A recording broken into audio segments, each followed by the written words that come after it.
हाय दोस्तों, कैसे हैं आप लोग। आप सोचिए तो, कोई अगर आपको बोले कि चाँद पे जाना है और 15 दिनों के बाद आपको फिर धरती पे लौट आना है, तो क्या आप चाँद पे जाना चाहेंगे। आप में से ज़्यादातर लोग शायद बोलेगा यस, मैं जाना चाहूँगा, चाँद को तो एक बार देखना ही है। बट आपको कोई बोले कि मंगल पे जाना है यानी मार्च पे जाना है और जाने के बाद मार्च से आपको और धरती पे नहीं आना है, मार्च में ही आपको जाना है और मर जाना है, क्योंकि मार्च से धरती पे लौटने की तो कोई टेक्नोलॉजी फ़िलहाल हमारे धरती में नहीं है। तो आपका रिएक्शन क्या होगा। आप ज़रूर बोलेंगे नहीं नहीं नहीं। पर मैं आपको बता दूं, अमेरिका की एलिसा कार्सन हमारी धरती का पहला ऐसे महिला है जो मार्च पे तो जाएगी, लेकिन मार्च से वो वापस धरती में लौट के नहीं आएगी। और तो और जब तक वो मार्च के लिए रवाना नहीं होते, तब तक वो ना किसी के साथ रिलेशन बना सकते हैं, ना ही शादी कर सकते हैं। और फिलहाल जो एलिसा कार्सन है, एलिसा कार्सन का उम्र है 21 साल।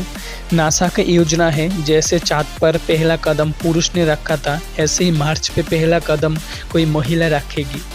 और एलिसा कार्सन ने एक इंटरव्यू में बोला था, वो जब 12 साल की थी तब उन्होंने एक टीवी शो देखा था जिसका नाम था बैकयार्ड जीन्स। बहुत ही अच्छा लगता था उसको।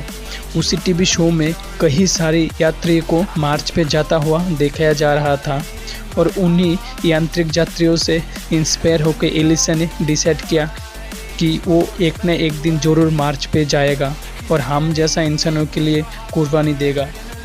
और तो और जिस उम्र में इंसान नाम भी सही तरीक़ा से लिख नहीं पाते हैं, उसी उम्र में एलिसा ने डिसाइड किया कि वो एक मार्चियन बनेगी और मार्च पे जाने वाला पहला इंसान बनेगी।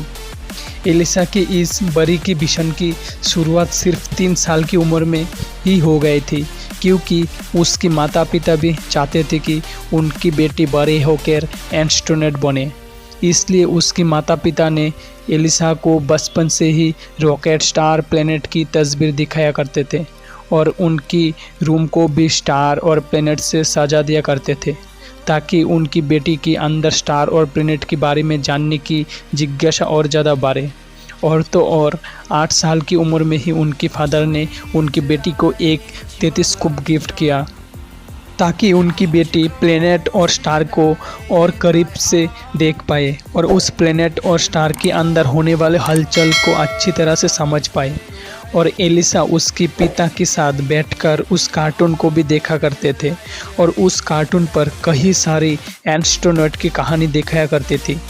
और ये जो कार्टून था, कार्टून में 5 फ्रेंड था जो एडवेंचर टूर किया करते थे, और उस टूर के तहत वो एक बार मार्च पर पहुंच गए। और उस कार्टून की एनिमेशन से एलिसा को मार्च को बहुत ही रोमांचकर प्लेस लगा, और इसी वजह से एलिसा कार्सन को मार्च के अंदर इंटरेस्ट और ज़्यादा हो गए। और अभी एलिसा के अंदर लाल ग्रह के बारे में ज़्यादा जानने की जिज्ञासा धीरे धीरे बढ़ने लगे।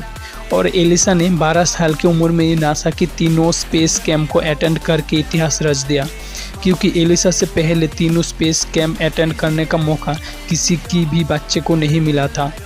और एलिसा पहले ऐसे लड़की है जो नासा की स्पेस कैंप को एक बार में ही टैली कर दिया था। फिर 2014 में एलिसा ने नासा की 14 विजिटर कैंप को भी घूम लिया है। और एलिसा जब नासा के स्पेस कैंप जा रहा था, तब भी उन्होंने डिसाइड कर लिया था कि वो दुनिया की सबसे बड़ी एस्ट्रोनॉट बनेगी और उसकी पहला यात्रा होगी मंगल। और यही कारण है कि नासा ने एलिसा को एक मार्चियन यात्री जैसा तैयार करना शुरू कर दिया। और इसी इच्छे के कारण एलिसा के पास ज़्यादा से ज़्यादा दोस्त नहीं है, और ना ही एलिसा सोशल मीडिया पर ज़्यादातर एक्टिव रहता है, और वो बचपन से ही नापातुला भोजन करते हैं। कुल मिलाकर उसका शरीर एस्ट्रोनॉट टाइप का भोजन का आदी हो गया है। और एलिसा मार्च पर जाएगा तो उसका पहला चैलेंज रहेगा मार्च पर पानी ढूंढना, और फिर मार्च का मिट्टी को सैंपल इकट्ठा करना, क्योंकि वो अगर धरती पे लौटता है तो उस मिट्टी का अच्छे से रिचार्ज हो पाए, और वहाँ का वायुमंडल को भी रिचार्ज करना उसका काम होगा।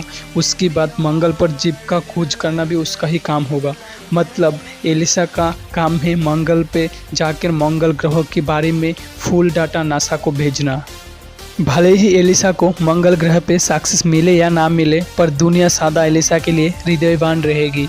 तो आप लोगों को जो एलिसा है, एलिसा के लिए आप लोगों का ख्याल कैसा है, प्लीज़ कमेंट बॉक्स में अपना राय दे के जाना।